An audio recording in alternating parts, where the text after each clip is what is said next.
আসসালামু আলাইকুম প্রিয় বন্ধুরা, আমি রোমান খান আপনাদের সামনে হাজির হয়েছি নতুন আরেকটি গুরুত্বপূর্ণ বিষয় নিয়ে আলোচনা করতে। যারা নিয়মিত আমার ভিডিও দেখে থাকেন তাদের জন্য এটা হবে আরও একটি শেখার সুযোগ। আর যারা নতুন তাদের বলবো আমার চ্যানেলটি অবশ্যই সাবস্ক্রাইব করে পাশে থাকুন।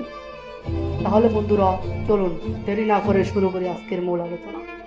আপনি কি জানেন, বাংলাদেশে লাখো তরুণ তরুণী আজ শিক্ষিত হয়েও দিন যাচ্ছে কিন্তু কাজ মিলছে না, হতাশা বাড়ছে, স্বপ্নগুলো ধীরে ধীরে ভেঙে পড়ছে।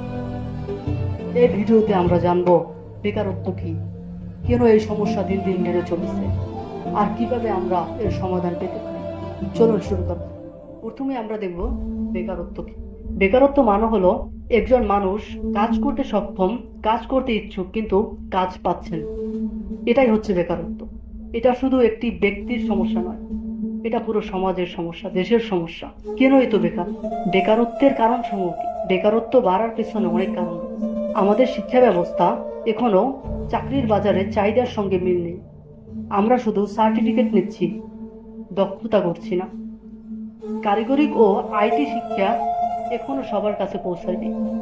শিল্প কারখানা, উদ্যোক্তা তৈরি, এগুলো সরকারি সহায়তা কম। সবচেয়ে বড় কথা, আমাদের দেশে জনসংখ্যা অনেক কিন্তু কাজের সুযোগ খুব কম। এই সমস্যাগুলো খুবই ভয়াবহ। সমাজে হতাশা বাড়ছে, অনেকে ভুল পথে চলে যায়, মাদক, অপরাধ ইত্যাদি। দেশের মেধা নষ্ট হচ্ছে, আত্মহত্যার প্রভাব বাড়ছে। তাহলে বন্ধুরা, আমরা এ থেকে কিভাবে সমাধান পেতে পারি? আমরা যদি চাই তাহলেই বেকারত্ব রোধ করা সম্ভব। আমাদের দক্ষতা ভিত্তিক শিক্ষা, যেমন কম্পিউটার, আইটি, ফ্রিল্যান্সিং, কারিগরি কাজ। তরুণদের উদ্যোক্তা হতে উৎসাহ দিতে হবে। সরকার ও বেসরকারি খাতে নতুন চাকরি সৃষ্টি করতে হবে।